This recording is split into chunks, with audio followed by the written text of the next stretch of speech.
Hi, you're listening to Book Chat with author Vivian E. Moore.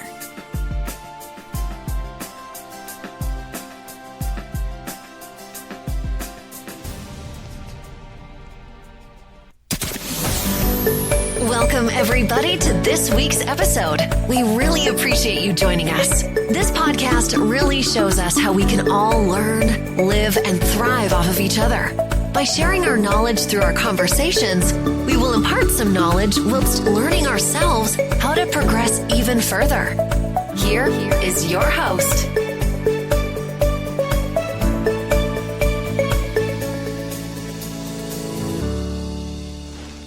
Hello and welcome to Book Chat. I am your host, author Vivian E. Moore. Hope everyone had a great week, and I hope that you are having an even better weekend. All right, we're going to get straight to today's show. The title is I've Never Liked You. And the topic is why some characters are unlikable, but they don't ruin the story. Well, you know, we've all been there, watching a show or reading a book when a certain character walks into the scene and instantly triggers an eye roll. Maybe it's their arrogance or their selfish decisions or just the way they talk. You know, you might even shout at the screen, and I'm guilty of this. I've never liked you. And yet you keep watching. You keep turning the pages. That's because unlikable characters don't always ruin a story.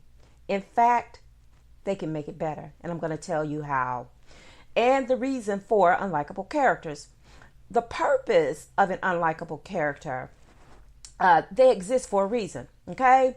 You know, sometimes they're there to challenge the hero or to add that some tension or show us a darker side of the world.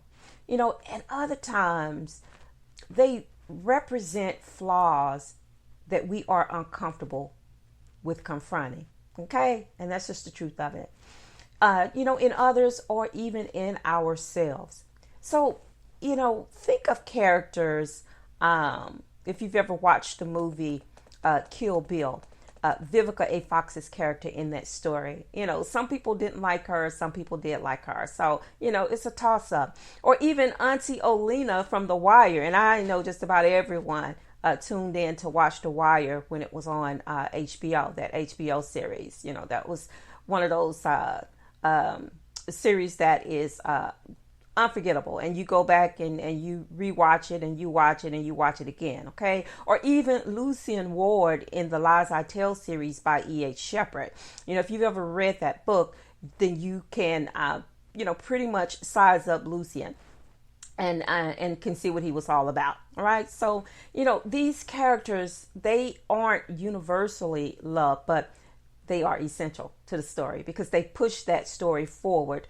You know, they stir up all of those strong emotions and reactions, and then they force us, you know, to just keep asking all of those deep questions. Okay. So, in essence, what they do is they make the world feel real. You know, we just don't read a story for reading it. We want to see something in it that, you know, that symbolizes realism, even if it's not real, you know, meaning it's fiction, but we still want to see some level of realness in those stories, in those characters, because, you know, let's just be honest. Not everyone in real life is appealing. Okay. They aren't brave and they are not likable. Okay. So stories that feature only lovable characters, you know, they come off as feeling fake or overly polished, you know, and we don't like that. Just as human beings, you know, we want to see some flaws because we know in ourselves that we're not perfect. And when we see characters being displayed as being perfect, then we know something is up here. Something is not right here. And, you know, by contrast, a well-written, unlikable character, they add that touch of realism that we're searching for, that we like to see, that we want to see. You know, we want to see them be jealous. We want to see them be fearful and have that sense of pride and even that stubbornness, because all of those things, they mirror what's real, just like real people do. All right. Okay. So moving on, let's talk about,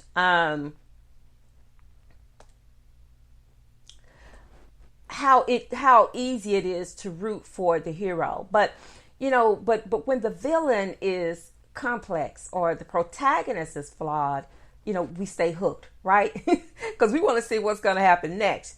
All right. We want to know what makes them tick. We want to see if they will change, if they will crash out and burn. We want to see all of that. Okay. Because they add that love, that depth and that conflict to the story that we all want to see and need in stories. Imagine a story where everyone gets along and they agree on everything. Boring, right? Yeah, super boring.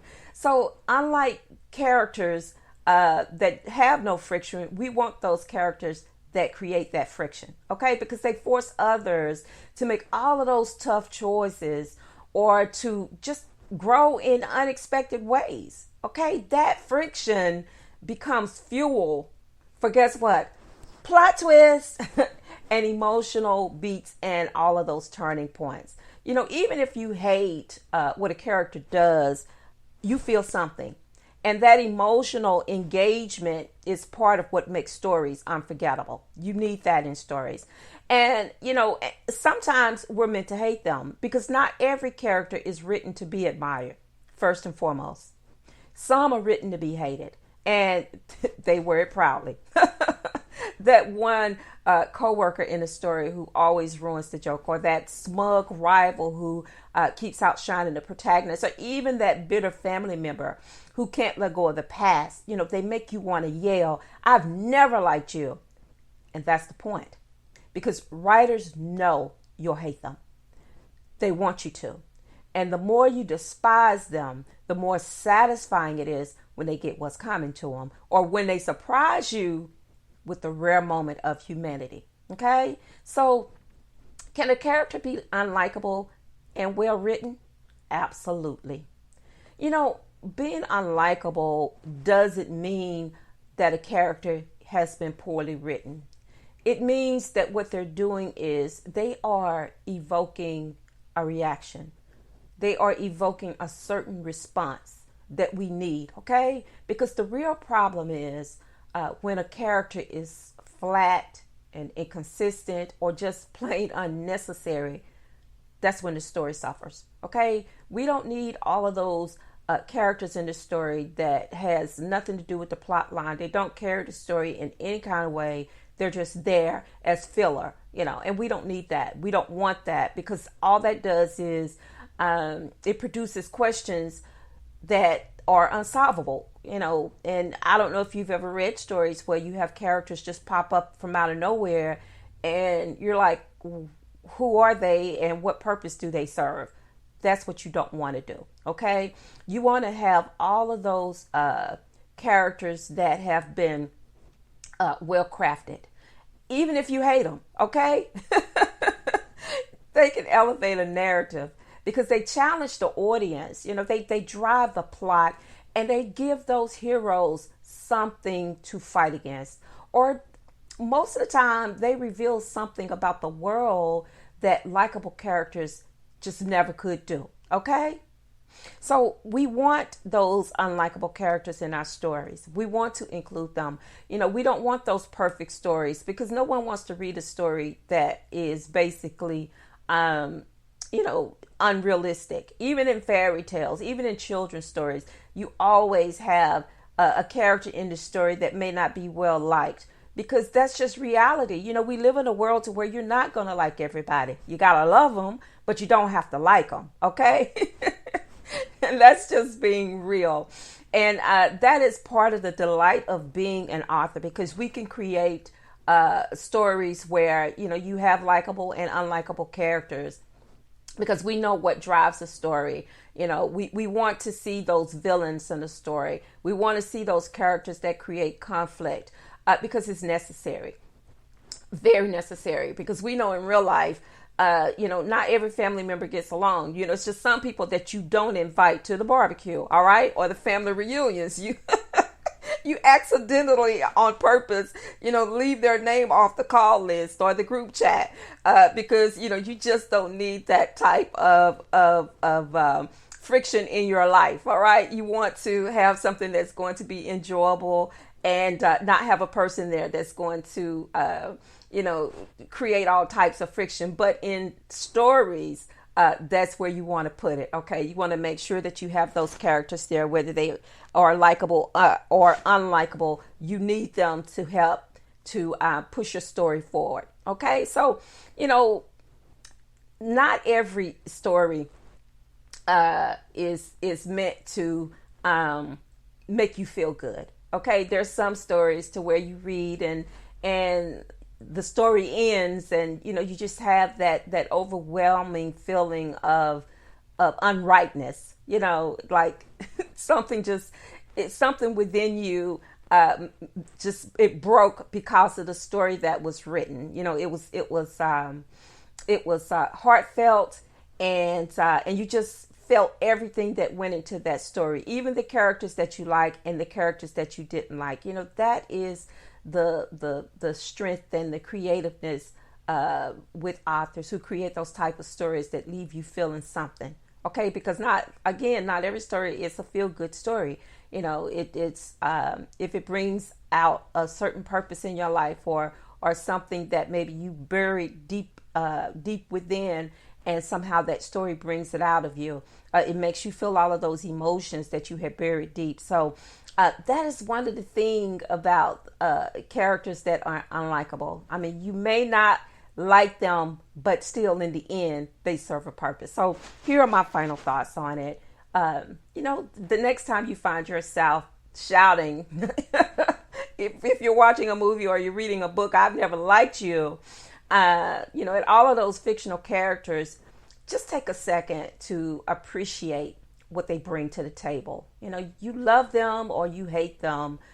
Unlikable characters, they serve a purpose. They might annoy you, they might frustrate you or make you even cringe, but they just might be the reason you can't look away. So in the end, a good story doesn't always need likable characters.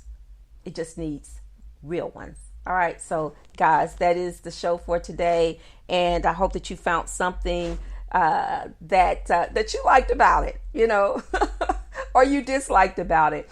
And that is the importance of sharing your comments, listening, liking, and sharing, because that is so important to help grow this podcast. And I thank you so very much for the downloads on a weekly basis, and invite you to listen to all of the earlier episodes on Podbean or wherever you get your podcasts. All right. And as I always say before I end every episode, remember to tell those who you care about the most how you feel about them today, because tomorrow is not promised, and it may be the only chance you get to say it. So on that note, I love you. I hope you love me back. And until the next time you hear my voice, God bless you and goodbye.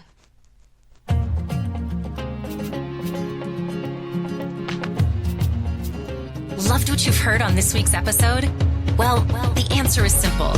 It would mean the world to us if you could head over to iTunes and leave us a 5-star review and feedback. Spreading the word really is the best way to grow our podcast and achieve even greater things. Thank you.